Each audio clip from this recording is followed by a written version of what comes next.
ورسوله الكريم وعلى آله وصحبه أجمعين اما بعد۔ انسان میں ہدایت اور گمراہی دونوں کے لیے پوری طاقت موجود ہے۔ فَأَلْهَمَهَا فُجُورَهَا وَتَقْوَاهَا۔ باہر دو دعوتیں ہیں، ایک شیطان کی ہے فَبِمَا أَغْوَيْتَنِي لَأُزَيِّنَنَّ لَهُمْ فِي الْأَرْضِ وَلَأُغْوِيَنَّهُمْ أَجْمَعِينَ۔ اس نے بھی یہ نیت کی ہے کہ میں تمام انسانوں کو گمراہ کر دوں گا۔ اور دوسری دعوت انبیاء کی ہے جو خیر کی طرف ہے۔ الف لام را کتاب انزلناہ الیک لتخرج الناس من الظلمات الی النور۔ وہ کہتا ہے وَلَأُغْوِيَنَّهُمْ أَجْمَعِينَ، یہاں کہتا ہے لِتُخْرِجَ النَّاسَ مِنَ الظُّلُمَاتِ إِلَى النُّورِ۔ دونوں طرف مکمل تشکیل کے ارادے ہیں۔ اللہ تعالیٰ یہ چاہتا ہے کہ تمام بنی نوع انسان ظلمت سے نکل کر ہدایت پر آ جائے۔ شیطانی یہ چاہتا ہے کہ اجمعین، ایک بھی جنت میں نہ جائے، سارے جہنم میں چلے جائیں۔ یہ دو نظام اللہ کے رسول تک بڑے واضح تھے، سے پہلے تک، کہ جب گمراہی پھیلتی تو ایک نبی خالص اس کام کے لیے آ جاتا تھا، اس کو اور کوئی کام نہیں ہوتا تھا۔ اِنَّا أَرْسَلْنَا نُوحًا إِلَىٰ قَوْمِهِ، کہ براہ راست ان کو اس کے لیے بھیجا جائے قوم کی طرف۔ وَإِلَىٰ عَادٍ أَخَاهُمْ هُودًا وَإِلَىٰ ثَمُودَ أَخَاهُمْ هُودًا وَإِلَىٰ مَدْيَنَ أَخَاهُمْ هُودًا وَلَقَدْ أَرْسَلْنَا مُوسَىٰ بِآيَاتِنَا۔ تو عیسیٰ علیہ السلام تک بڑی واضح اور کوئی خلط ملط چیز نہیں تھی کہ دعوت کے لیے مستقل داعی آتا تھا، وہ صبح سے شام اس کو اور کوئی کام نہیں ہوتا تھا۔ رب انی دعوت قومی لیلا ونہارا فقد ابلغتکم رسالات ربی اور نصحت لکم اور ابلغتکم وبلغ ما انزل الیک من ربک۔ جب اللہ کے رسول صلی اللہ تعالی علیہ وسلم تشریف لائے تو وہ بھی داعی بن کر آئے، وہاں بھی کوئی اشتباہ نہیں تھا۔ جب آپ چلے گئے تو امت کو دعوت کے لیے منتخب کیا گیا۔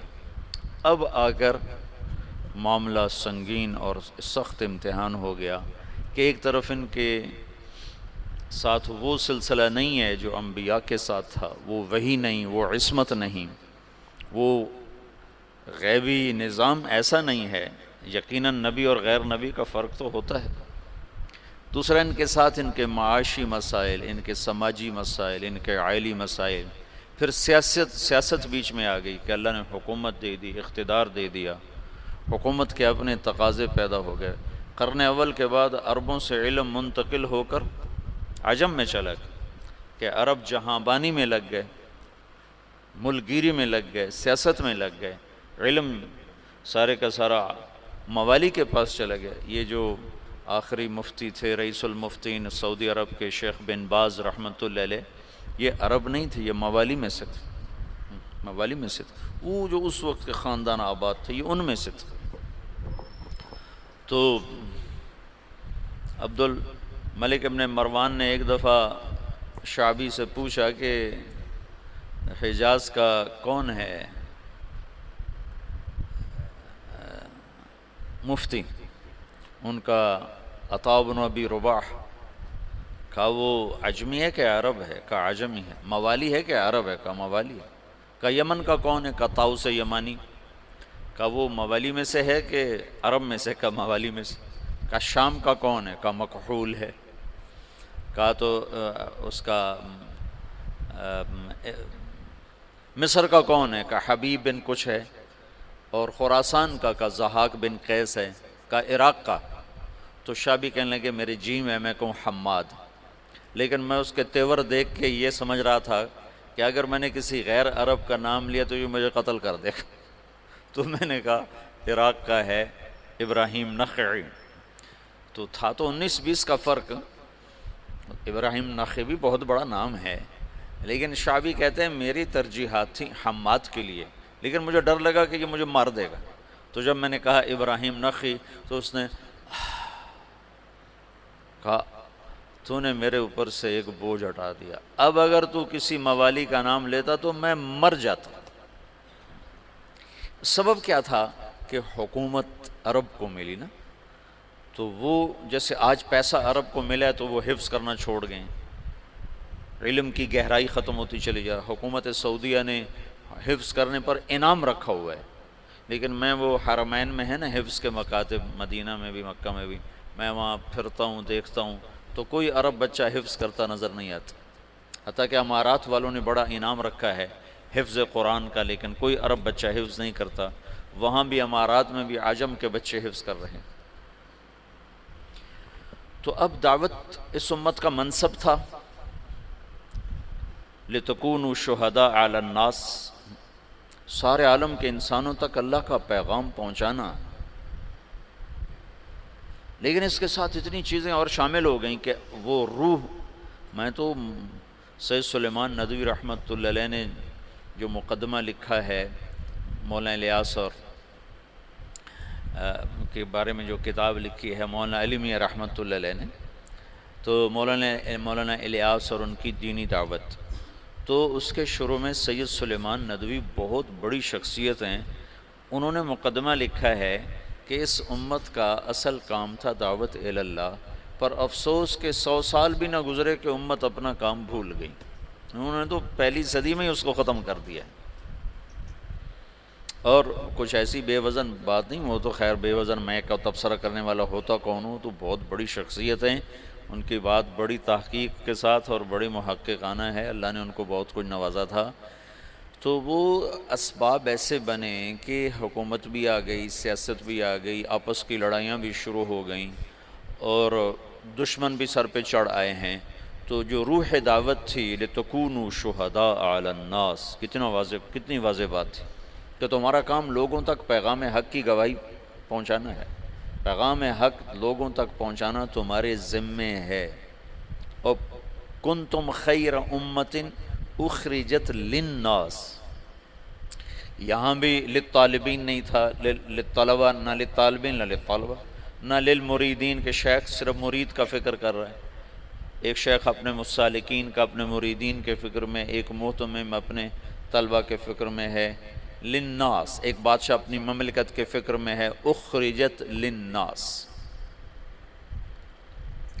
تو ایسا بھولا یہ سارے اسباب میں نے 2-3 دن سے آپ کو امت کا سیاسی پس منظر بتائے کہ وہ کیا اسباب تھے جس سے روح دعوت ماند پڑ گئی، اگر یہ دین کی حفاظت کا اللہ نے وعدہ نہ کیا ہوتا تو صحابہ کے بعد اس میں تحریف ہو جاتی، جیسے پہلوں نے کر دی تھی ہم بھی کر گئے تھے،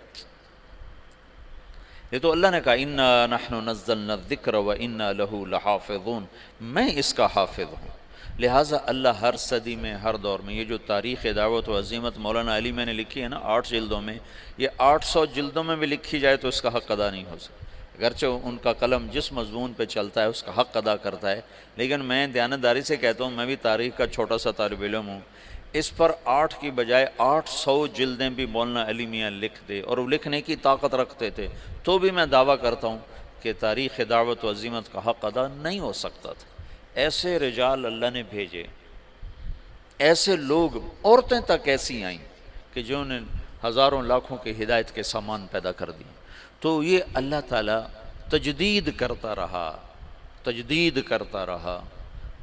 کہ اسلام کو اللہ نے باقی رکھنا ہے جب تک سورج مغرب سے نہیں نکلتا، ہمیں کوئی مٹا نہیں سکتا، چونکہ اللہ نے اسلام کو باقی رکھنا ہے، اور اسلام کے باقی رہنے کے لیے مسلمان کا باقی رہنا ضروری ہے، تو لہٰذا چاہے اس سے بھی زیادہ ایٹمی طاقتیں مسلمانوں کے خلاف ہو جائیں، اسلام کو نہیں مٹا سکتی، بلکہ عین ممکن ہے کہ چونکہ یہ امت بڑھاپے کا شکار ہے، اللہ انہی قوموں کو ایمان کی دولت نصیب فرما دے، جیسے 7ویں صدی میں اللہ نے تاتاریوں کے ساتھ کیا کہ 7ویں صدی میں مسلمان سیاسی طور پر ختم، اخلاقی طور پر پستی کا شکار، اب بوڑھے آدمی کو 100 بوتل خون کی لگا دو تو وہ جوان نہیں بن سکتا، اسے سونے کے کشتے کھلا دو وہ جوان نہیں بن سکتا، اس کی عمر ڈھل چکی ہے اور بڑھاپے کا علاج کوئی نہیں، اور ابن خلدون نے اپنے مقدمہ ابن خلدون میں لکھا ہے کہ جیسے فرد کی جوانی اور بڑھاپا ہوتا ہے، ایسے قوم پر بھی جوانی اور بڑھاپا ہوتا ہے۔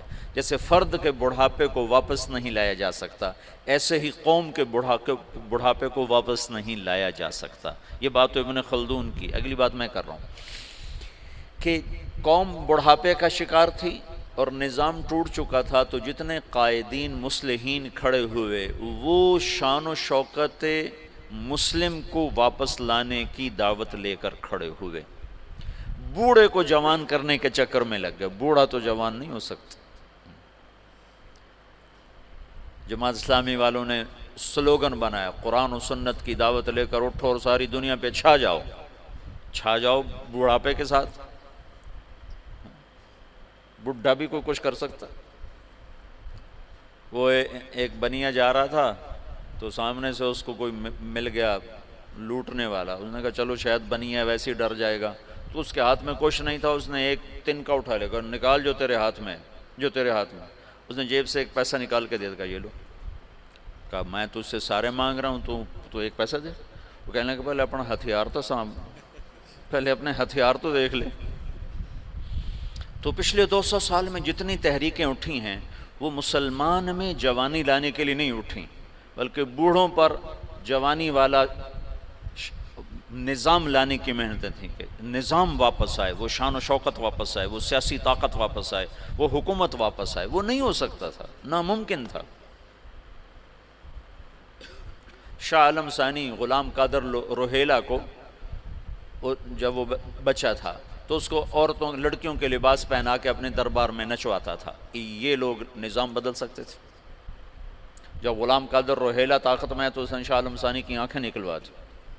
شاہ عالم ثانی مغلیہ خاندان کا بہادر شاہ سے پہلے آخری بادشاہ تھا جس پر انگریز نے دلی پر باقاعدہ قبضہ کر لیا، اور شاہ عالم ثانی صرف لال قلعے کا بادشاہ رہ گیا تھا، اور اس کے بعد بہادر شاہ ظفر، اور پھر بات ہی ختم ہو گئی۔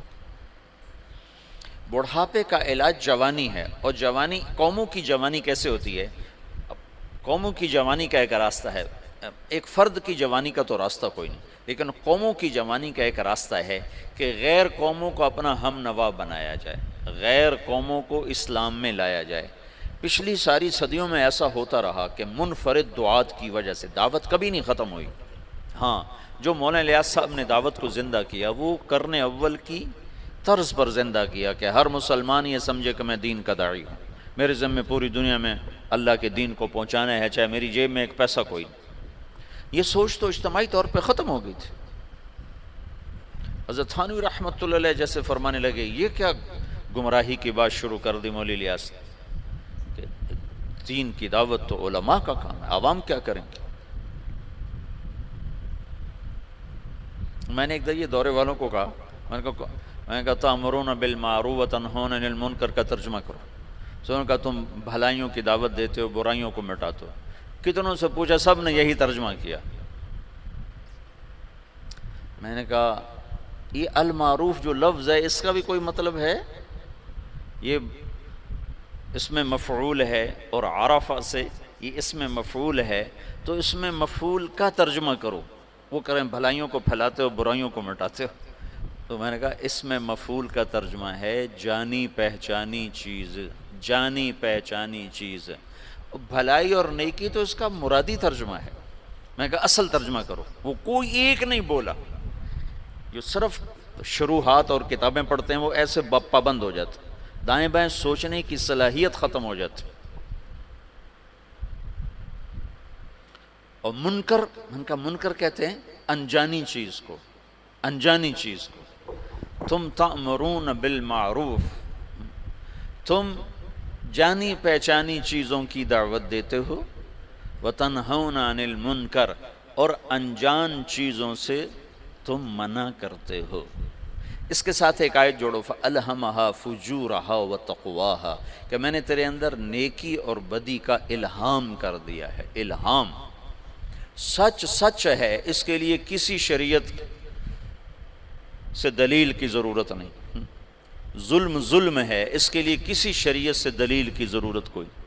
جھوٹ بہت بری چیز ہے، اس کا الہام ہے انسان کے اندر، کسی قرآن و سنت سے دلیل کی ضرورت کوئی نہیں۔ ماں باپ کی نافرمانی یہ انسانی فطرت اس کا انکار کرتی ہے۔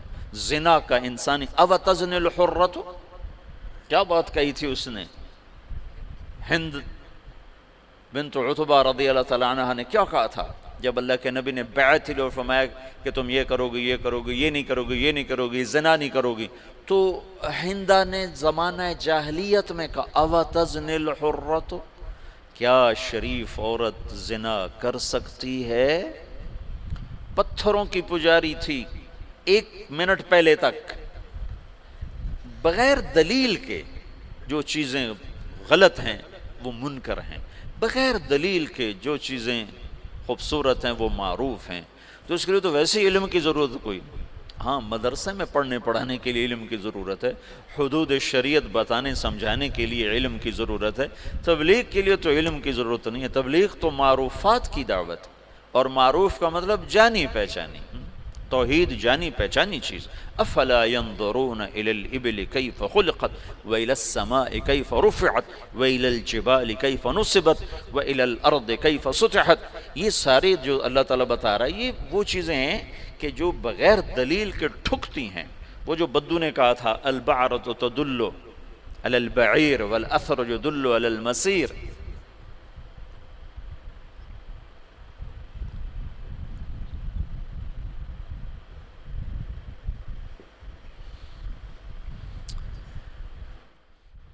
تأمرون بالمعروف، تم جانی پہچانی چیزوں کی تبلیغ کرتے۔ اور میں تو تفسیریں پڑھتا نہیں نا، نہ مجھے اب نہ میرا سر اتنا تھکا رہتا ہے کہ مجھے پڑھائی نہیں جاتا، تو کہ مجھے خیال ہے المعروف کا مطلب ہے جانا پہچانا، معرف باللہ میں اس میں معرفہ، رجل الرجل، معروفات وہ عمل ہیں جس کو انسان عقلاً جانتا ہے، منکرات وہ عمل ہیں جن کو انسان عقلاً برا جانتا ہے۔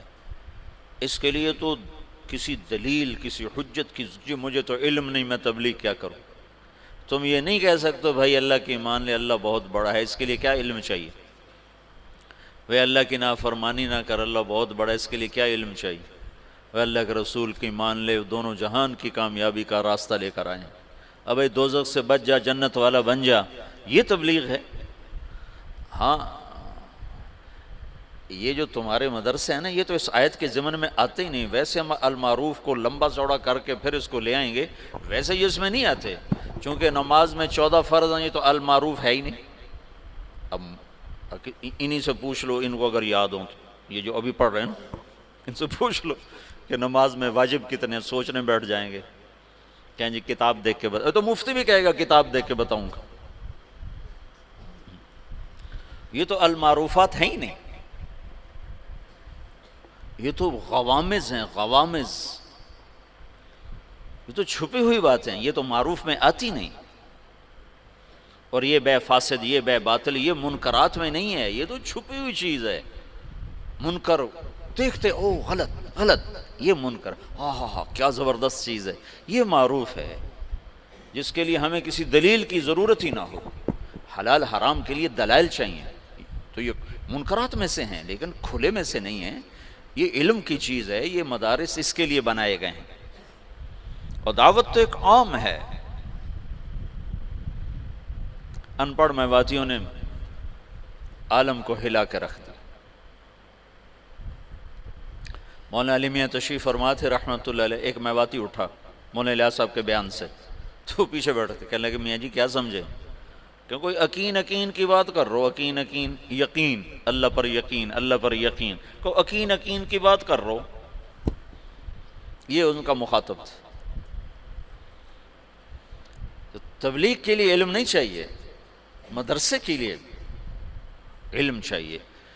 معروفات وہ ہیں جو ایک ان پڑھ بھی کہے ہاں واہ واہ کیا زبردست چیز، اور بے کی شروط اور بے فاسد بے باطل یہ تو سارے وہ منکرات ہیں جو بڑے چھپے ہوئے ہیں، ان کے لیے دلائل چاہیے، اور ماں باپ کی نافرمانی کھلا منکر ہے۔ سر عام شراب پینا یورپ میں بھی برا سمجھا جاتا ہے، جہاں شراب کے بغیر وہ ایک پل نہیں زندہ رہ سکتے، وہاں بھی ایسے شراب پینا برا سمجھا جاتا ہے، کھلے عام کو شراب پینا۔ میں اتنا یورپ امریکہ پھرا ہوں، میں نے کسی کو سڑک پہ شراب پیتے نہیں دیکھا۔ الگ پیتے ہیں، پینے کی جگہ الگ ہیں ان کی۔ ان کے ہاں جو زنا کا مفہوم ہے ان کے ہاں، کہ کسی عورت سے زبردستی کرنا، پورے یورپ میں کسی کو جرت نہیں کہ کوئی کسی عورت کو ہاتھ لگاتا، لیکن ننگی لڑکیاں پھر رہی ہوتی اور کسی کو جرت نہیں کہ ہاتھ لگاتا۔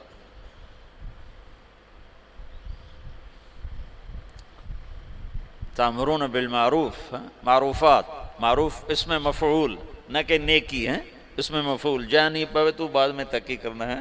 شیخ رمزی عربی دان ہے، عرب بھی ہے، تو میرا تو ہے جٹ جفا لگ گیا تو لگ گیا، نہ لگا تو نہ لگا۔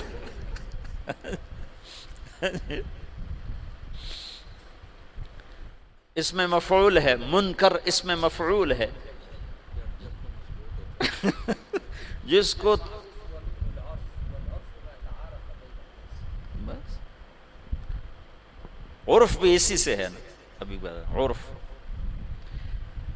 تو دعوت اس امت کا فرض منصبی ہے، فرض منصبی، فرض منصبی، جو امت کے ہر فرد کے لیے ہے۔ لیکن سیاست، حکومت، گھر، معاشرت، یہ چیزیں رکاوٹ بن کر آئیں، اور نبیوں جیسا انتخاب نہ تھا، وہ تو اور کوئی کام کر ہی نہیں سکتا، اس کو تو وہی آ رہی۔ داؤد علیہ السلام نے ایک دن مقرر کیا کہ میں اللہ کی عبادت کروں گا، کسی سے نہیں ملوں گا۔ بڑی اونچی دیواریں بنائیں، اندر بیٹھ گئے، بس اللہ اللہ کروں گا، کسی سے نہیں ملوں گا۔ ایک دن مقرر کیا، پہلا دن تھا، اور اذ تصور المحراب، دو فرشتے انسانی شکل میں دیوار پھلانگ کے اندر، ففزع منہم، داؤد علیہ السلام ڈر گئے۔ کس لیے؟ کہ دیوار اتنی اونچی ہے کہ کوئی اس کو کود کر پار نہیں کر سکتا، دروازہ بند ہے، اور دیوار اتنی اونچی ہے کہ اس سے اوپر چڑھ کر کوئی آ نہیں سکتا۔ یہ کہاں سے آ گئے، یہ کون ہے؟ تو انہوں نے کہا لا تخف خصمان بغا بعضنا علی بعض، بھائی ہم دونوں میں جھگڑا ہو گیا، آپ مہربانی کرو ہمارا جھگڑا نمٹا دو۔ ان هذا اخی له 99 نعجہ ولی نعجۃ واحدہ فقال اکفلنیها وعزنی فی الخطاب۔ یہ جھگڑا تو ایک 5 سال کا بچہ بھی نہیں نمٹا سکتا۔ تو وہ جو داؤد علیہ السلام سجدے میں گرے اور فاستغفر ربہ، اور وہ کس بات پر استغفار ہے؟ یہ اللہ کی تنبیہ تھی کہ داؤد تو نبی بن کر آیا ہے، تو عابد بن کر نہیں آیا، عبادت بعد میں ہے، دعوت پہلے ہے۔ یہ دن میں نے لوگوں کے لیے رکھا ہے، اور تو نے بندگی کرنی ہے تو رات کو کر، تو کسی سے نہیں ملنا چاہتا تو رات کا وقت اس کے لیے مقرر کر۔ قم اللیل الا قلیلا ومن اللیل فتہجد بہ نافلۃ لک وباللیل، یہ جو رات کا وقت ہے، وبالاسحار ہم یستغفرون، یہ رات کو تم اٹھو اور مجھ سے باتیں کرو، کسی سے نہ ملو، لیکن دن میں تم دروازے بند کرو، دیواریں اونچی کرو، تو یہ منصب نبوت کے خلاف ہے۔ اس پر استغفار کیا ہے، اس پر توبہ کی ہے، اور اس پر اللہ کے سامنے معافی مانگے کہ اوہ یا اللہ میں معافی چاہتا ہوں، میں معافی چاہتا ہوں۔ تو نبی کا کام لوگوں میں پھرنا ہوتا ہے، لوگوں کو کھینچنا ہوتا ہے، اس کی حفاظت ہو رہی ہوتی ہے نا، وہ کوئی ادھر ادھر ہو ہی نہیں سکتا کہ عصمت کا سایہ ہوتا ہے۔ اب ہمارے ساتھ تو ایسا معاملہ تھا نہیں، اور پھر اس امت کو عروج ملا، 1000 برس کی حکومتیں ملیں، ساری دنیا میں آدھی دنیا سے زیادہ انہوں نے حکومت کی، تو بہت سے عوامل جمع ہوتے گئے، اس کی میں نے تھوڑی تفصیل آپ کو بتائی تھی۔ پھر ہندوستان کی حد تک تبلیغ کا کام یہاں سے 1926 میں تبلیغ کے کام کی ابتدا ہوئی۔ مولانا الیاس صاحب رحمۃ اللہ علیہ صوفیاء میں سے تھے، علماء میں سے تھے، اگر وہ اسی طرز پر چلتے جو چل رہا تھا تو کوئی خانقاہ بناتے یا کوئی دارالعلوم بنا لیتے، نظام الدین میں کوئی دارالعلوم بنا لیتے، خانقاہ بنا لیتے۔ ہندوستان بر صغیر کے حالات اور اسلامی سلطنتوں سے قدر مختلف ہے۔ یہاں پہلی صدی میں اسلام آ گیا، یہ ہندو علاقہ ہے۔ یہ جو سری لنکا ہے، یہاں عرب تاجروں کے ذریعے سے یمن سے جو آتے تھے بحری جہاز، ان کی تبلیغ سے یہاں اسلام آ گیا، اور یہاں کا جو راجہ تھا وہ تو مسلمان نہیں تھا، لیکن عوام الناس میں اسلام آ گیا، اور یہ جو ساتھ مالدیپ ہے، مالدیپ کوئی 2500 جزیروں کا ملک ہے، مالدیپ 2500 جزیروں کا ملک ہے، اور وہ جزیرے لمبے سے لمبا جزیرہ 11 کلومیٹر ہے، اس کا نام ہے مالے، اسی میں ان کا دارالحکومت ہے۔ باقی سارے جزیرے بس ایسے جیسے تمہارا مدرسہ ہے اتنا ایک جزیرہ ہو، ایسے وہ چھوٹے چھوٹے جزائر پر ہے۔ عنبر وہاں بہت نکلتا ہے، اللہ نے ان کو رزق دیا ہوا ہے عنبر کے ذریعے سے۔ تو یہ ان جزائر سے ایک قافلہ جا رہا تھا، اس میں یہاں کچھ عرب قبائل آباد ہو گئے تھے، تو ایک قافلہ بحری جہاز پر سری لنکا کے بادشاہ نے تحفے تحائف ولید بن عبد الملک کو دی، ان سے دوستی لگانا چاہتا تھا۔ تو جب یہ کراچی کے قریب گزرا بحیرہ عرب سے، تو دیبل یہ دریائے سندھ کے کنارے تھا، یہ سندھ کا بہت بڑا شہر تھا اس وقت، تو وہاں سندھ کے ڈاکوؤں نے بحری جہاز پہ حملہ کیا اور قافلہ بھی لوٹ لیا اور عورتوں کو بھی قید کر لیا، مردوں کو بھی کچھ قتل ہو گئے۔ تو ایک عورت پکاری، یا للحجاج یا للحجاج یا للحجاج۔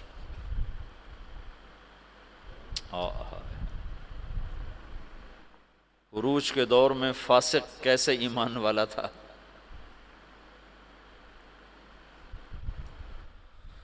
تو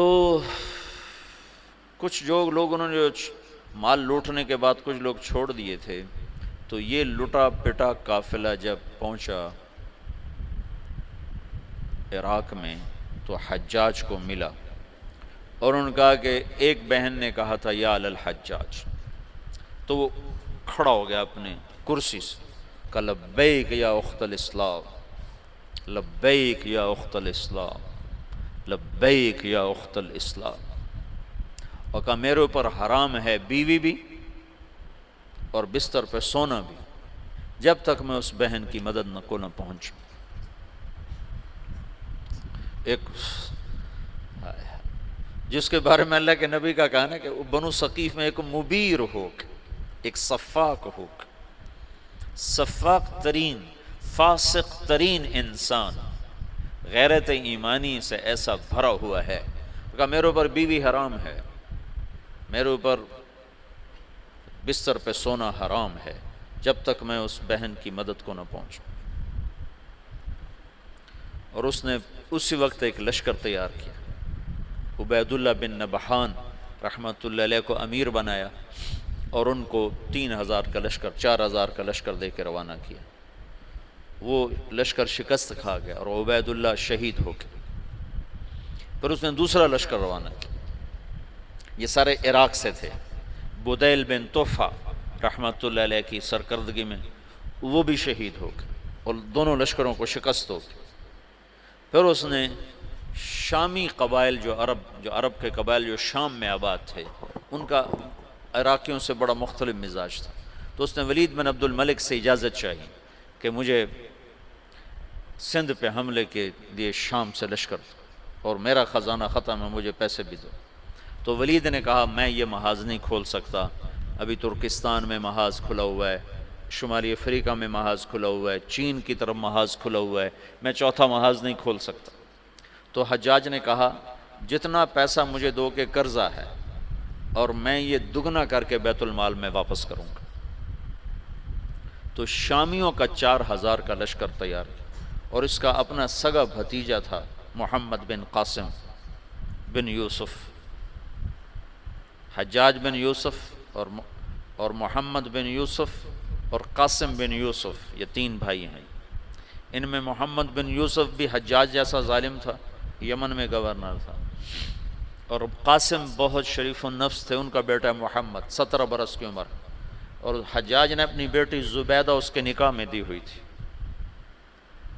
اس کو منتخب کیا اور اس کو 12000 کا لشکر دے کے روانہ کیا پھر، اور باقی جو ساز و سامان تھا وہ سمندر کے ذریعے سے بھیجا، جتنا باقی سامان تھا، اور ہر 3 دن کے بعد اس کے پاس خبر آتی تھی، اس نے ڈاک کا ایسا نظام بنایا کہ ہر 3 دن کے بعد خبر حجاج تک پہنچتی تھی۔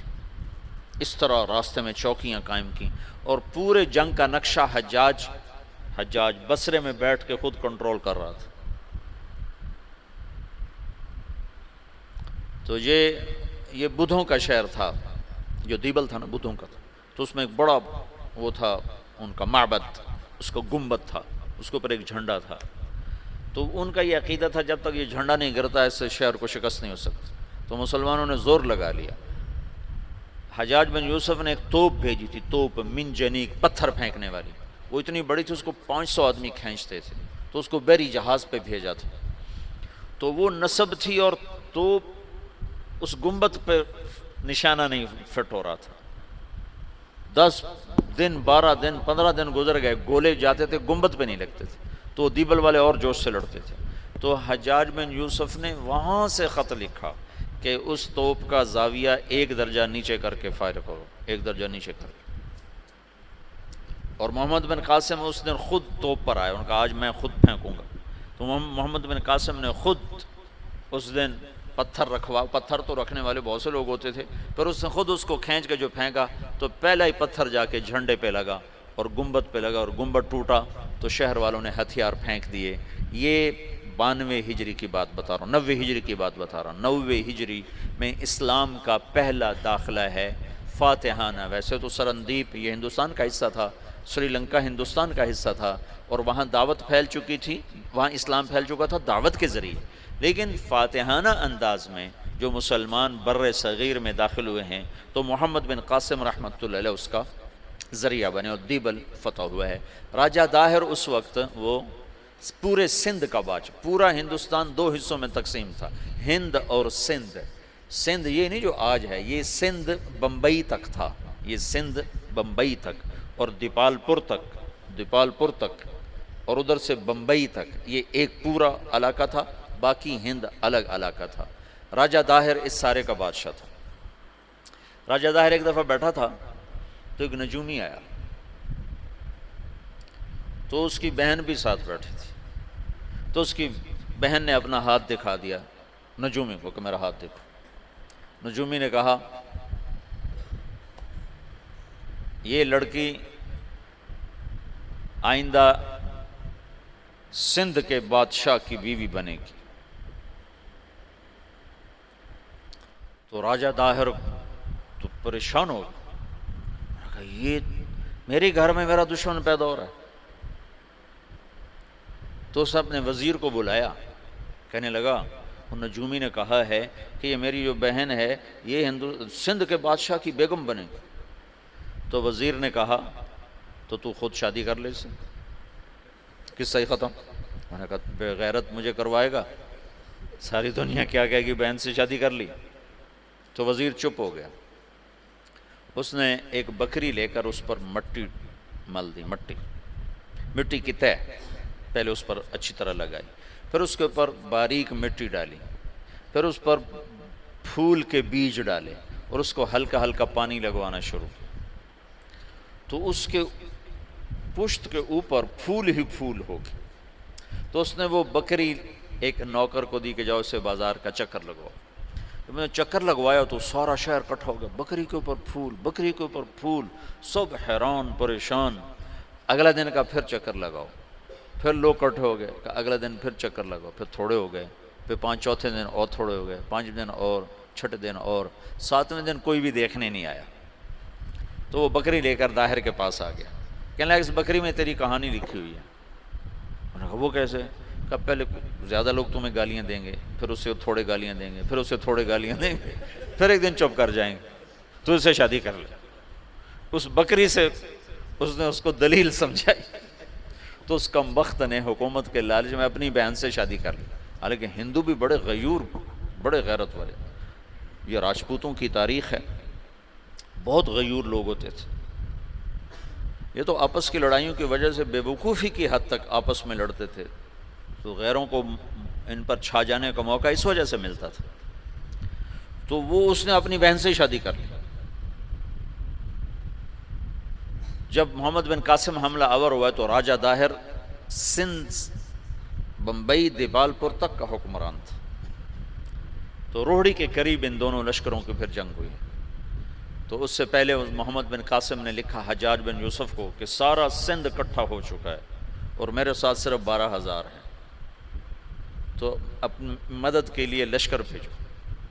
تو فاسق اور صفاق کا خط سنو, حجاج کا خط ہے, یہ ابھی دریائے سندھ کے پار تھے, ادھر راجہ داہر کے لشکر, ادھر محمد بن قاسم کا لشکر. تو حجاج کا خط آیا کہ اللہ کے رسول کا فرمان ہے 12,000 کو کمی کی وجہ سے شکست نہیں ہو سکتی، اور تم 12,000 ہو، لہٰذا تمہیں اس وجہ سے شکست نہیں ہو سکتی کہ تم تھوڑے. جب میرا خط پہنچے تو سارے لشکر کو آخرت کی ترغیب دو اور اللہ کی رضا پہ مرنے کے لیے تیار کرو، اور میرے پاس کوئی لشکر نہیں تمہیں بھیجنے کے لیے، میرے پاس کوئی سرمایہ نہیں تمہاری مدد کے لیے، تمہارا اللہ تمہیں کافی ہے. یہ حجاج کا خط تھا محمد بن قاسم کے نام. تو پھر انہوں نے روہڑی کے قریب دریائے سندھ کتنا پھیل جاتا ہے، انہوں نے وہاں سے دریا پار کیا، اور روہڑی کے آس پاس اب بھی اس کے کھنڈارات ہیں.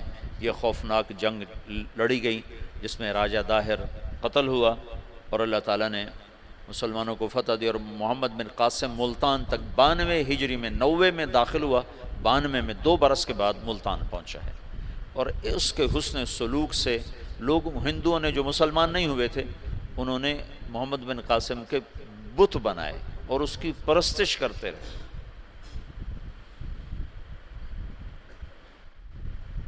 یہ اس طرف سے 92 ہجری میں اسلام داخل ہوا ہے. پھر اس کے بعد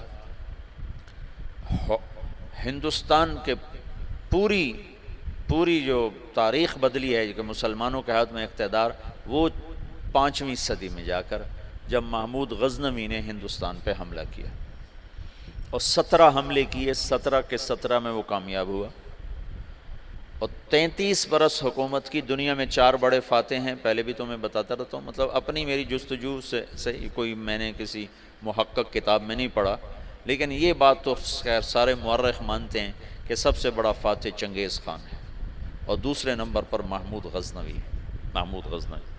آگے 2 میں نے خود لگائے ہیں، تیسرے نمبر پر سکندر یونانی ہے، اور چوتھے نمبر پر تیمور لنگڑا ہے. مجھے اس پہ بڑا غصہ آتا ہے، کم بخت نے بڑے مسلمان ذبح کی.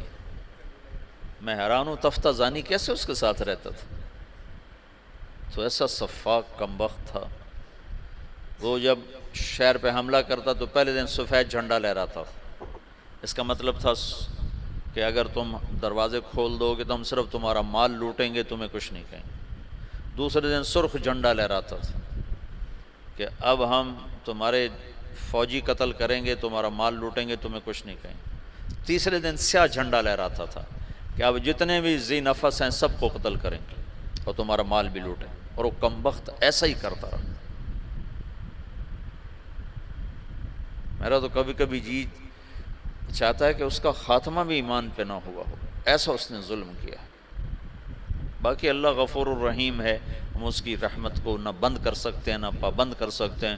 چاہے تو ابو جہل کو جنت میں ڈال دو، سے کوئی پوچھنے والا نہیں ہے.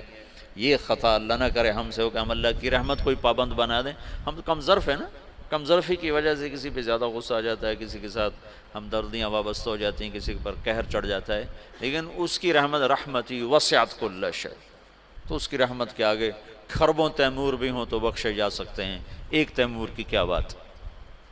تو محمود غزنوی فاتح ہند ہے، اس نے ہندوستان کے لیے اسلام کا دروازہ کھولا، اور 33 برس کی حکومت، اور فاتح عالم ثانی ہے. چنگیز خان کے بعد یہ دوسرے نمبر کا شاہ سوار ہے. وہ کافر تھا، 2 کافر 2 مسلمان، ایک کافر نما مسلم، ایک کھرا مسلمان. سب سے پہلے سلطان کا لقب پانے والا محمود غزنوی ہے. سلطان کا جو لقب سب سے پہلے ملا ہے وہ محمود کو ملا ہے، سلطان محمود غزنوی. اس کا باپ غلام تھا، غلام سبکتگین غلام تھا. یہ گیا شکار کھیل، تو ایک ہرنی کا بچہ اس نے شکار کیا، تو اس کو اٹھا کر اس نے گھوڑے پہ رکھا، ذبح نہیں کیا، گھوڑے پہ رکھا، گھر جا کے ذبح کروں، اور واپس موڑا.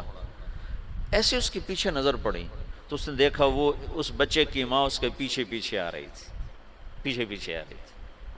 تو اس نے اس کو دیکھا تو اسے ترس آیا، تو اس نے بچے کو چھوڑ دیا.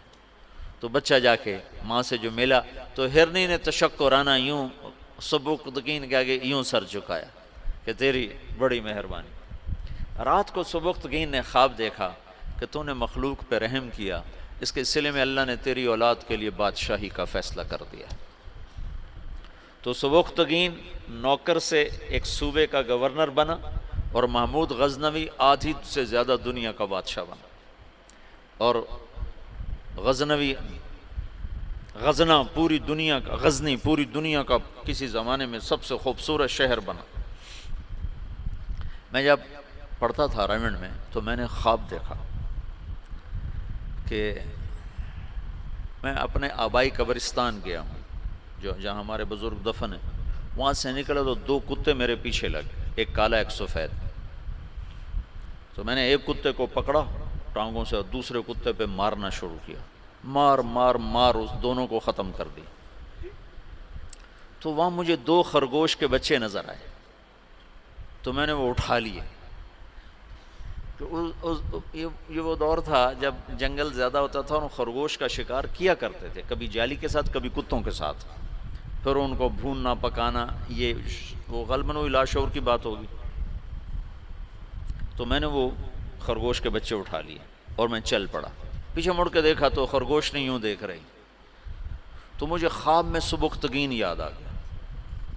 خواب میں اس نے بھی ہرنی پہ رحم کھایا تھا.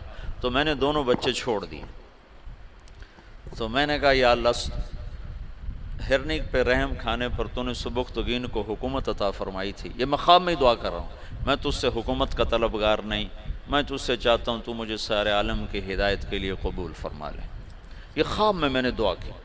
اور پھر میں نے گھر کی طرف چلنا شروع کیا. 2 قدم چلا تو میں ہوا میں اڑنے لگا.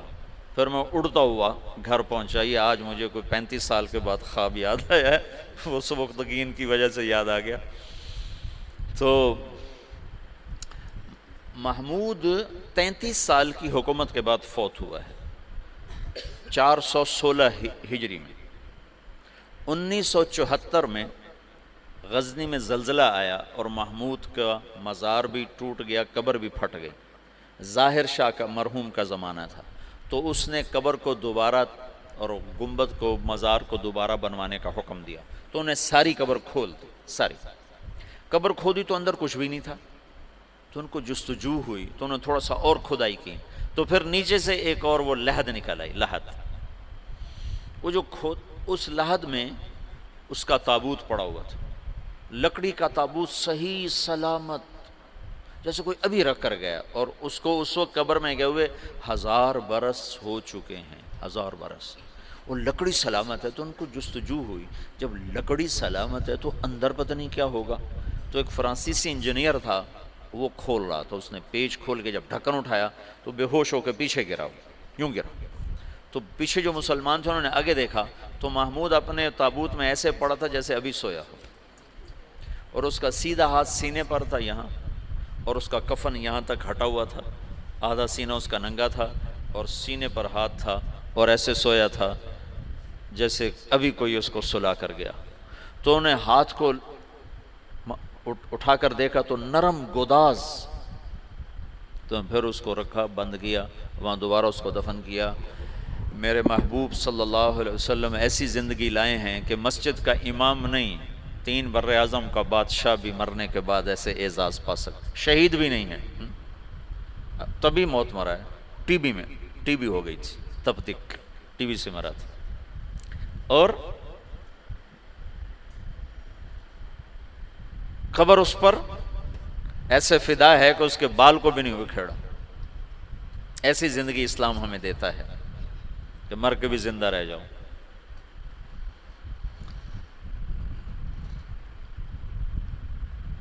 تو شہاب الدین غوری پھر پہلا بادشاہ ہے جس نے باقاعدہ، محمود کی مثال ہے جیسے کسی نے ہل چلا کر زمین برابر کر دی.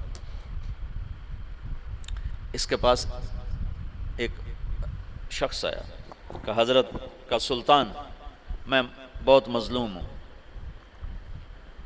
کیا ہے؟ کہ تمہارا بھانجا تیسرے چوتھے روز میرے گھر آتا ہے، میری بیوی کے ساتھ برا کرتا ہے، مجھے گھر سے نکال دیتا ہے، میری تجھ تک پہنچ بڑی مشکل سے ہوئی. تو محمود کا رنگ غصے سے سرخ ہو گیا. تو اس نے کہا آئندہ جب ایسا واقعہ ہو فوراً میرے پاس آ اور درباریوں سے کہا یہ شخص جب پہنچے میں سو بھی رہا ہوں تو مجھے اٹھایا جائے۔ تیسری رات وہ آیا، تیسری رات بھاگتا ہوا، تو سلطان اس کے ساتھ اٹھا اور اس کے گھر پہنچا، اور اندر جاتے اس نے پہلے چراغ بجھایا، پھر ایک وار کر کے اس کا سر اتارا، پھر ساتھ ہی وہ زمین پہ گر کے کہنے لگا ویحک اسقنی، تیرا بھلا ہو جلدی سے پانی لا۔ تو وہ بھاگ کے گیا، پانی لایا، پانی پہ کہنے لگا چراغ جلاؤ۔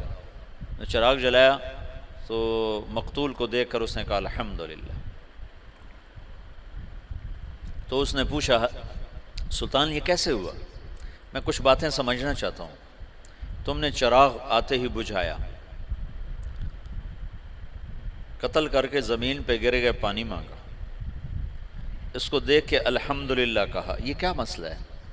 تو محمود نے کہا جس دن تم فریاد لے کر آئے تھے میں نے قسم کھائی تھی نہ کھاؤں گا نہ پیوں گا نہ سوؤں گا، میں 3 دن سے بھوکا بھی ہوں، پیاسا بھی ہوں اور جاگا بھی ہوں، کہ جب تک تیری مدد نہ کر لوں میرے اوپر کھانا پینا سونا حرام ہے۔ آج تیسری رات کا جاگا ہوا ہوں، ایک لقمہ کھانا نہیں کھایا، ایک گھونٹ پانی نہیں پیا،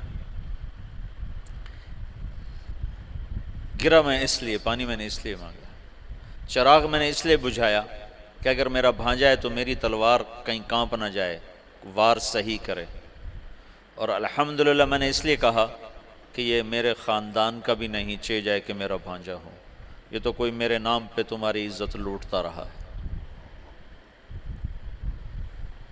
ان صفات پر قبر نے اس کو نگینہ بنا دی، اس کو کھایا نہیں ہے۔ شہاب الدین غوری سے حکومت کی ابتدا ہوتی ہے بر صغیر میں باقاعدہ،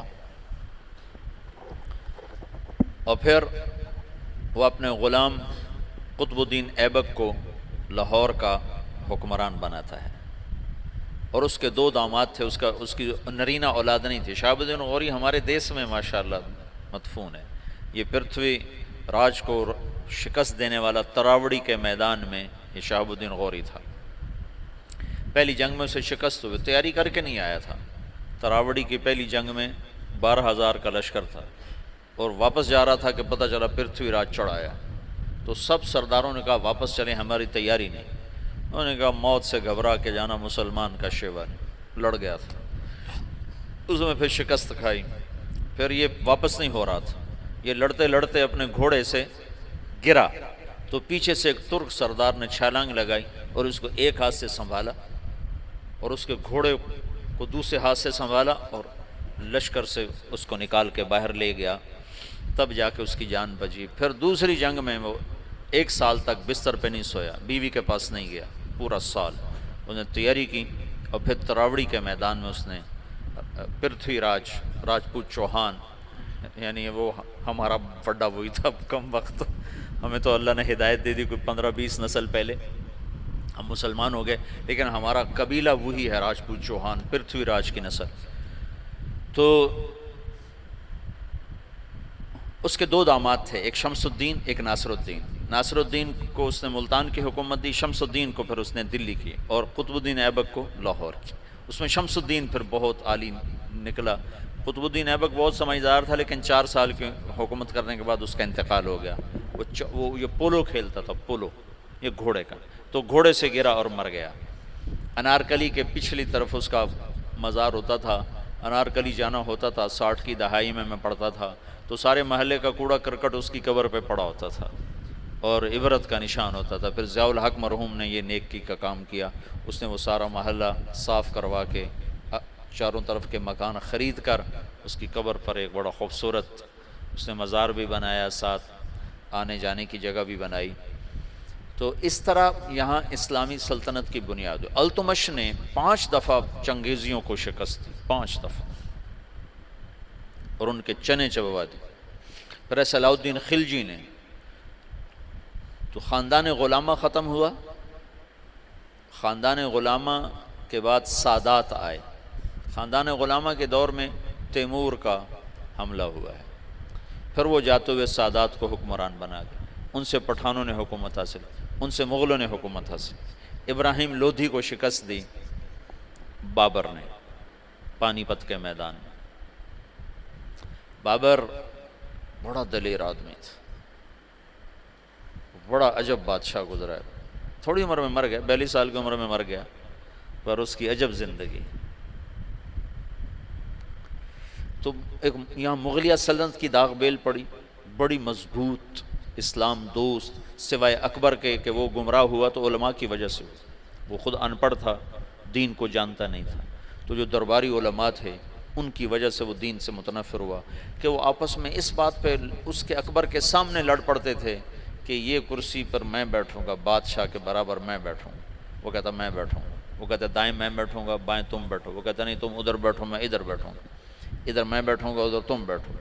ان چیزوں سے وہ ایسا خود ان پڑھ تھا، چونکہ ہمایوں کو جب شکست ہوئی، شیر شاہ سوری نے اسے شکست دی، شیر شاہ سوری پٹھان تھا، تو کچھ عرصہ بیچ میں پٹھانوں کی حکومت آئی اور ایسی حکومت کر گیا شیر شاہ سوری کہ انگریزوں نے بھی شیر شاہ سوری کے اصول پر اپنی حکومت کے نظام بنائے تھے، ایسی خوبصورت حکومت کر کے گیا شیر شاہ سوری، اور بالکل غریب سا تھا، ایک سپاہی سے اللہ تعالیٰ نے اس کو یہ بہار، صوبہ بہار میں یہ پیدا ہوا تھا، تو اس نے بڑے چکر سے حکومت حاصل کی، اس نے نا اپنا ایک جتھا بنا لیا،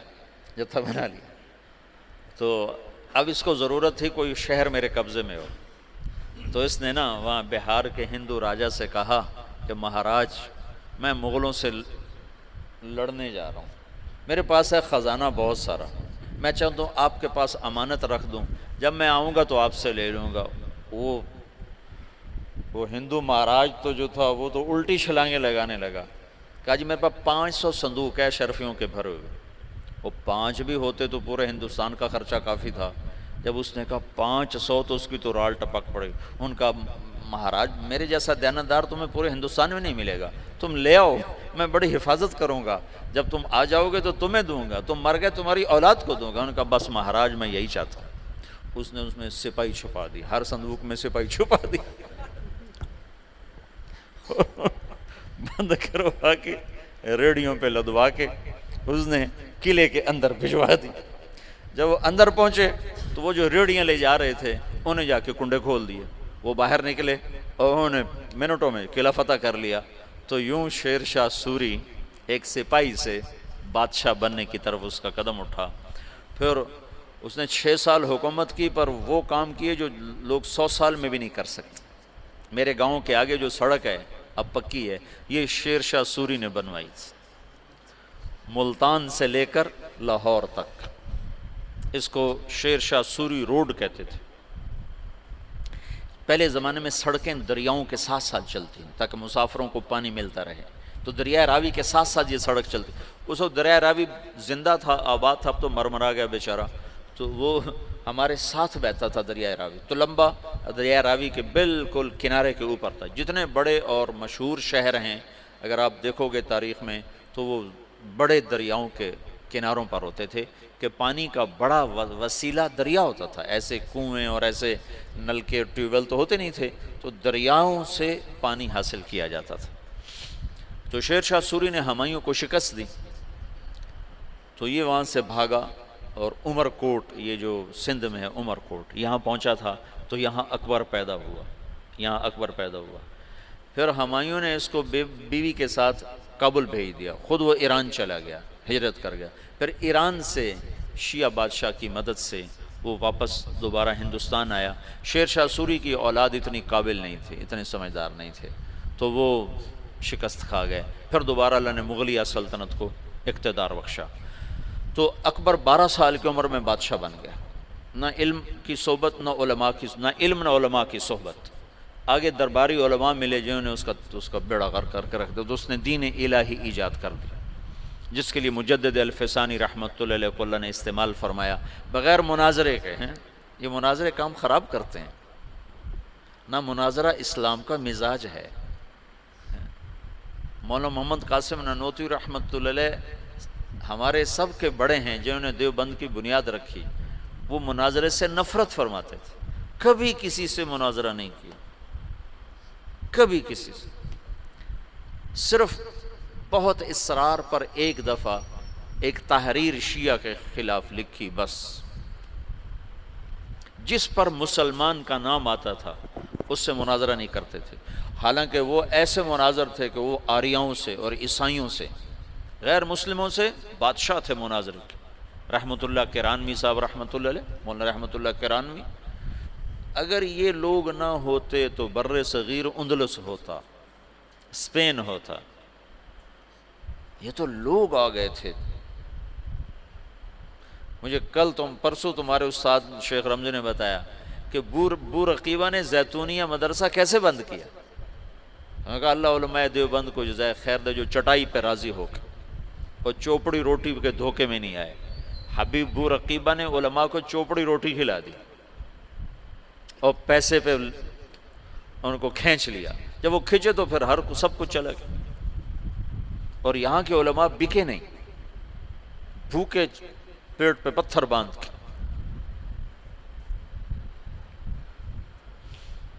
حضرت نانوتوی کو نا والی دکن حیدرآباد نے خط لکھا کہ حضرت آپ میرے پاس تشریف لائیں، میں آپ کو 500 روپے مہینہ تنخواہ دوں گا۔ 500 روپے مہینہ 50 لاکھ روپیہ مہینہ ہے آج کا، 50 لاکھ روپیہ مہینہ۔ تو حضرت نانوتوی نے خط لکھا کہ میں دیوبند میں پڑھاتا ہوں، میری 5 روپے تنخواہ ہے، 2 روپے میں مدرسے میں چندہ دے دیتا ہوں، اور 2 روپے میں میرے میاں بیوی کا بخوبی گزارا ہو جاتا ہے، اور 5واں روپیہ مجھے سارے مہینے پریشان کرتا ہے کہ اس کا کیا کروں۔ تو 500 کو لے کے کیا کروں گا؟ 500 کو لے کے کیا کروں گا؟ تو یہاں علماء کی ایک کھیپ ایسی آئی جو بکے نہیں، بکے نہیں۔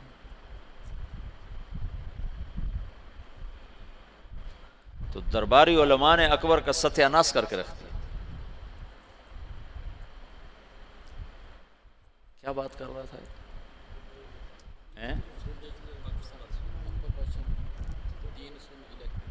دین الہی اس نے ایجاد کیا علماء سے تنگ آ کر، ان درباری علماء سے تنگ آ کر۔ مناظرے کی بات ہو رہی تھی اصل۔ حضرت نانوتوی رحمۃ اللہ علیہ مناظرے سے سخت نفرت فرماتے تھے، اور جس پر نام اسلام آتا تھا اس کے خلاف بات نہ کرتے تھے نہ لکھتے تھے۔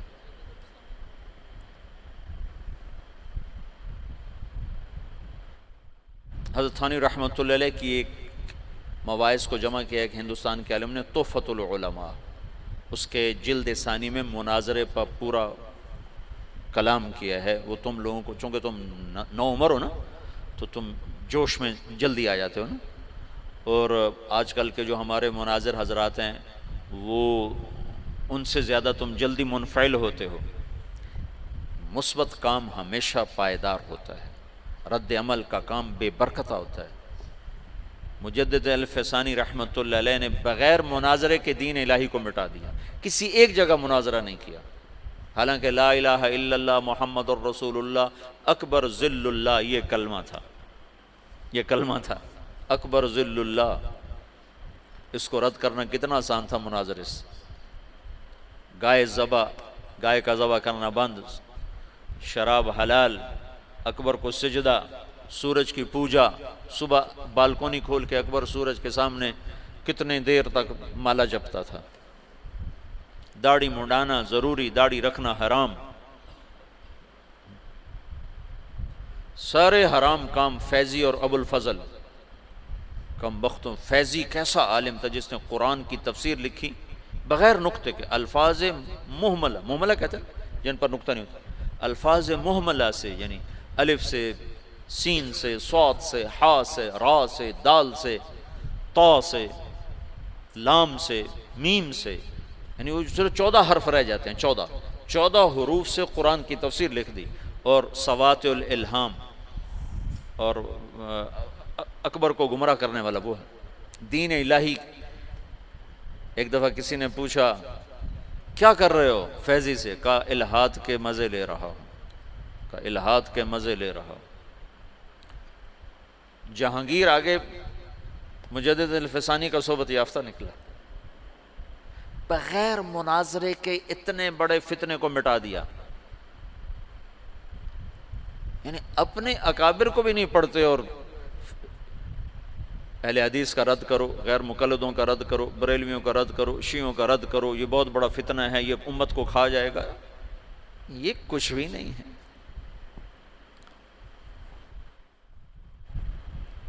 مثبت انداز سے جو کام ہوتا ہے وہی پائیدار ہوتا ہے۔ اتنا بڑا کام، مولانا الیاس صاحب فرماتے تھے میرا کام مجدد الفیضانی والا ہے، میں نے مجدد الفیضانی کو سامنے رکھا ہے، کہ ان کا طرز یہ تھا کہ وہ مٹی ہوئی سنت کے مقابلے میں جو بدعت ہوتی تھی اس کی تردید نہیں فرماتے تھے مجدد الفیضانی، بلکہ مٹی ہوئی سنت کے فضائل بیان اتنا فرماتے تھے کہ سنت چھا جاتی تھی، بدعت مٹ جاتی تھی، روشنی آئی اور اندھیرا چلا گیا۔ یہ تھا، اندھیرے کے جانے کے لیے کوئی حجت اور دلیل تو نہیں ہوتی نا، سورج کے آنے کی دیر ہوتی ہے اندھیرا چلا جاتا ہے، پھر کہنا تو نہیں پڑتا اندھیرے صاحب ہم ٹر پاؤ سورج آ گیا، تو خود ہی چلا جاتا۔ بغیر مناظرے کے دین الہی کو مٹا دیا۔ ابو الفضل زندہ کی کھال کھچوا دی تھی شیخو پورے میں۔ یہ جو شیخو پورہ ہے نا، یہ جہانگیر کے نام پر ہے۔ جہانگیر بڑی منتوں سے ملا تھا، یہ اکبر کے اولاد نہیں ہوتی تھی۔ ایسے میرا پنڈورا باکس کھل جاتا ہے تو کہاں کی کہانیاں اکٹھی ہو جاتی ہیں، تو پھر مجھے خود یاد نہیں رہتا میں کیا کہہ رہا تھا اور کدھر چلا گیا۔ تو بڑی دعاؤں کے بعد جہانگیر ملا تھا، پیدل گیا تھا اجمیر تک دعا مانگنے، اجمیر تک پیدل گیا تھا دعا مانگنے کہ اللہ تعالیٰ مجھے بچہ عطا فرمائے، تو اللہ نے جہانگیر دیا۔ اس کی نخنیت، جہانگیر بہت نیک متقی بادشاہ، اس پر ایسے ہی بہت زیادہ افتراء ہیں، بہتان ہیں، بہت سارے، کچھ کمیاں تھی بھی سی بادشاہوں میں ہوتی ہیں، لیکن اس کا یہی بہت بڑا احسان ہے کہ اس نے دین الہی کو ختم کیا۔ تو یہ شیخو پورہ جہانگیر نے آباد کیا تھا۔ اکبر اپنے بیٹے جہانگیر کو شیخو کہا کرتا تھا پیار سے، شیخو بابا، شیخو بابا۔ ویسا نام اس کا سلیم تھا، جہانگیر اس کا لقب تھا، اور شیخو اس کا ابا اسے کہا کرتا تھا، شیخو بابا۔ تو اس نے یہ ہرن مینار بھی جو بنایا ہے، اس کا ایک ہرن تھا جہانگیر کا، اسے بہت پیار کرتا تھا، وہ مر گیا، اس کے غم میں اس نے ہرن مینار بنا دی۔ تو یہاں شیخو پورہ میں اب اس نے باپ کے خلاف بغاوت کی تھی اکبر کے بیچ میں، تو ابو الفضل اس نے بھیجا تھا سفیر بنا کے، میرے بچے سے بات کیا چاہتا ہے، حکومت تو تیری ہے، تو میرے خلاف کیوں آتا ہے؟ تو جب ابو الفضل آیا تو اس نے زندہ کی کھال اتروا، کہا تو ہے میرے باپ کو گمراہ کرنے والا، زندہ کی کھال اتروائی تھی اس نے۔ اکبر نے کہا شیخو بابا میں تو ذبح شدہ بکری کی کھال نہیں اترتے دیکھ سکتا، تو نے میرے یار کی کھال ہی زندہ اتار تھا۔ ان کا بابا یہ تیرا یار نہیں، یہ تیرا سب سے بڑا دشمن ہے جس نے تجھے اس دین اسلام سے برگشتہ کر دیا۔ چنانچہ آخری 5 سال میں اکبر طائب ہو گیا تھا، اور تجھ کے جہانگیری جو جہانگیر کی سوانح ہے اس میں جہانگیر نے لکھا ہے کہ آخری وقت میں بابا نے صدر جہاں کو بلوایا جو مفتی دلی تھے، اور ان سے فرمایا کہ میرے سرانے بیٹھ جاؤ، سورہ یاسین پڑھ۔ تو صدر جہاں نے سورہ یاسین پڑھنی شروع کی، اور میرے باپ نے سننا شروع کیا، پھر آہستہ سے کلمہ پڑھا اور روح پرواز کر کے۔ تو مجدد الفیضانی رحمۃ اللہ علیہ نے بغیر مناظرے کے اتنے بڑے فتنے کو دبا دیا۔ یہ آج کل کے بیچارے کیا مناظروں کے ذریعے سے فتنوں کو دبا سکتے ہو؟ تو فتنوں کو ہوا دینے والی چیز۔ سنو، اعتراض کا جواب نہیں ہوتا، سوال کا جواب ہوتا ہے۔ سن رہے ہو؟ اعتراض کا جواب نہیں ہے۔ انتم خیر ام عبد اللہ، عتبہ بن ربیعہ کہہ رہا ہے انا اعلمکم بالشعر والسحر والکہانہ، مجھے بھیجو میں محمد سے بات کرتا ہوں۔ میں کہا جاؤ بات کرو۔ تو وہ آ کر کہتا ہے یا محمد انت خیر ام عبد اللہ، تو اللہ کے نبی چپ۔ انت خیر ام عبد المطلب، اللہ کے نبی چپ، کہ آنے والا سائل نہیں ہے، آنے والا معترض ہے، معترض کا جواب نہیں ہوتا۔ اعتراض کا جواب دیں گے وہ کوئی اور ڈال دیں گے، پھر آپ اس کا جواب وہ کوئی اور ڈال دیں گے۔ تو یہ تو کہانی ایسے دیکھتے نا، جواب در جواب در جواب در جواب، اس کی کوئی انتہا ہے؟ میری بات سنو، اعتراض کا جواب نہیں ہوتا، سوال کا جواب ہوتا ہے، اشکال کا۔ یہ بات میں نے مولانا سعید خان صاحب رحمۃ اللہ علیہ سے بارہا سنی، پھر اس کو سیرت سے پرکھا، انتم خیر ام عبد اللہ، ابھی یہ ایک ہی حدیث میرے سامنے آئی، اور اللہ کہنے چپ، انتم خیر ام عبد المطلب، چپ، کہ عتبہ سائل بن کر نہیں آیا ہے، معترض بن کر آیا ہے، اس کو جواب نہیں دیا جا سکتا۔ وہ لمبی بات کرتا رہا، آپ خاموش رہے، جب وہ خاموش ہو گیا تو آپ نے کسی ایک بات کا جواب نہیں دیا، ایک بات کا، عتبہ میرے پاس جو ہے وہ میں تمہیں سنا دیتا ہوں، حامیم والکتاب المبین انا انزلناہ، کیا ہے، قرآنا عربی، حامیم والکتاب المبین قرآنا عربی لقوم یعلمون بشیرا ونذیرا فاعذر اکثرهم فهم لا یسمعون وقولوا قلوبنا فی اکنۃ مما تدعونا الیہ سے لے کر فإن أعرضوا فقل انذرتكم صاعقة مثل صاعقة عاد وثمود، یہاں تک قرآن پڑھ کے سنا دیا، انا انزلناہ قرآنا عربیا لقوم یعلمون بشیرا ونذیرا فاعرض اکثرهم فهم لا یسمعون، اس کو پڑھتے چلے جاؤ، یہ سارا قرآن سنا، ایک بات کا جواب نہیں دیا، ایک بات کا۔ تمہیں جوش اٹھتا ہوگا کہ ہم جواب دیں گے، ہم جواب دیں گے، غور کر، اس لیے کہ اگلا سائل ہی نہیں ہے، اگلا تو معترض۔ ایک جاٹ کے منہ سے نکل گیا کوا سفید ہوتا ہے، کالا نہیں ہوتا، انہوں نے کہا میاں کالا ہوتا، انہوں نے کہا نہیں ہوندہ ہی بگا ہے، چٹا ہوندہ ہی نہیں، تو انہوں نے کہا چلو مناظرہ کرو مناظرہ، تو اس کی بیوی نے کہا مر جاویں کالا ہوندہ ہے، تو کدے آکھے جانا پہ، اس نے کہا میں مننا ہی نہیں کالا ہوندہ تو میں کون منے سے،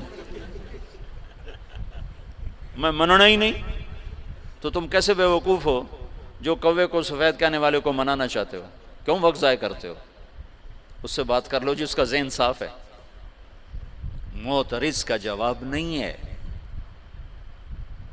تو آج کل اعتراض ہیں، سوال نہیں ہے، سائل کا ضرور جواب ہے، اشکال کا جواب ہے، سوال کا جواب ہے، اعتراض کا جواب نہیں ہے، مناظرے جواب در جواب یہ سب وقت ضائع کرنے کی چیزیں ہیں۔ حضرت تھانوی رحمۃ اللہ علیہ نے فرمایا بہت سے فتنے اس لیے فتنے بن گئے کہ علماء نے اس کا جواب دینا شروع کر دیا، اگر جواب نہ دیتے تو اپنی موت آپ مر جاتے۔ یہ تحفۃ العلماء کی تمہیں سنا رہا، یہ شروع میں یہ دورے والوں کو میں نے سنائے تھے، وہ بتائے تھے نا، یاد ہیں کہ بہت سے فتنے اس لیے فتنے بن گئے کہ علماء نے ان کا جواب دینا شروع کر دیا، اگر وہ چپ ہو جاتے تو اپنی موت آپ مر جاتے۔ تو مجدد الفسانی رحمۃ اللہ علیہ نے اتنے بڑے فتنے کو مٹایا بغیر جواب، بغیر مناظرے کے، سبحان اللہ، عجب بندہ تھا۔ اور نقش بندی سلسلے کے بادشاہ، جس کے آخری بادشاہ مولانا خان محمد صاحب دنیا سے تشریف لے، اب تو دنیا اندھیر ہو گئی، بستی اجڑ گئی۔ ان اللہ لا ينتزل علم انتزاعا ہے نا، بل يقبضه بقبض العلم۔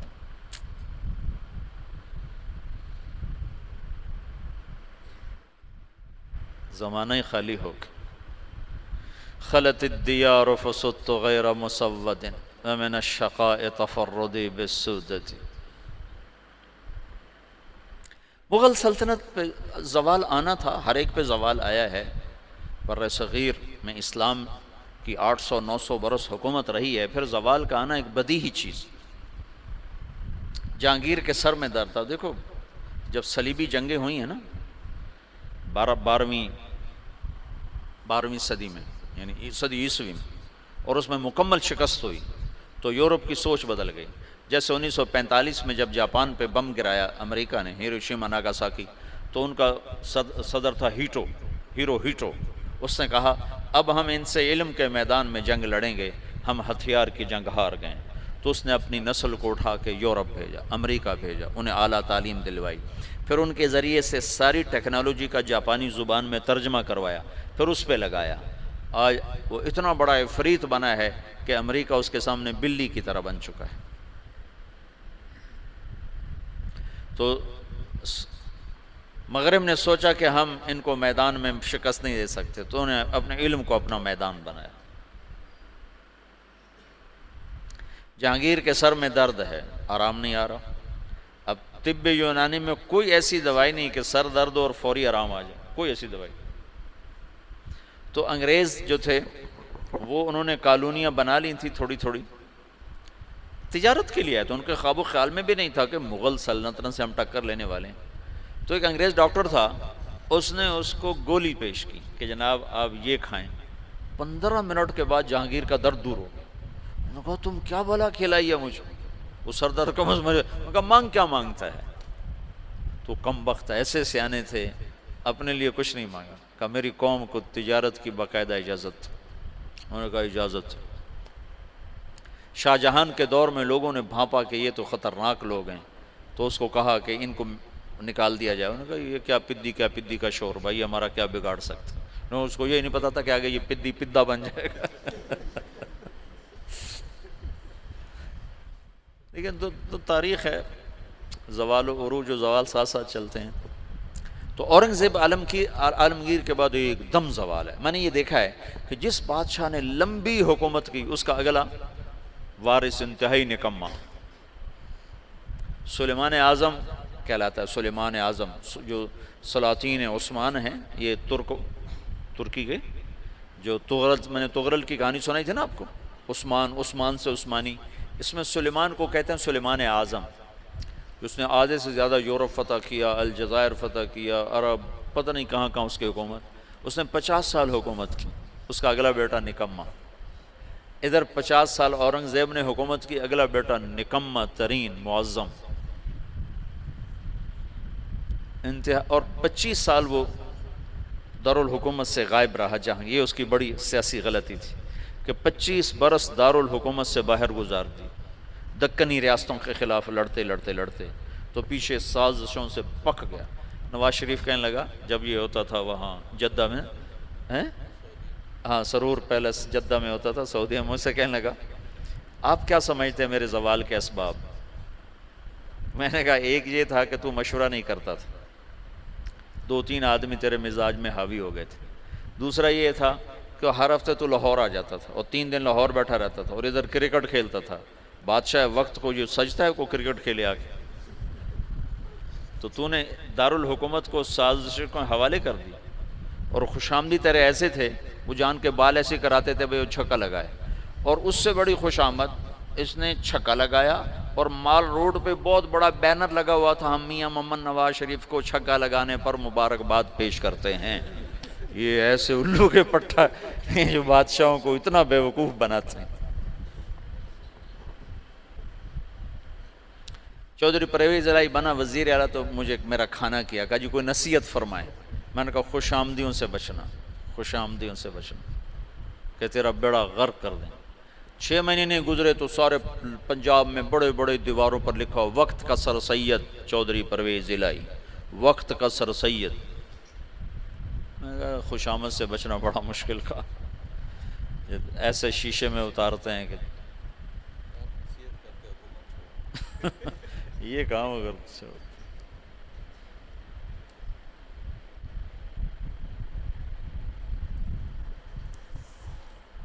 اچھا 8:45 ہو گئے، اچھا چلو باقی انشاءاللہ پھر کل بتائیں۔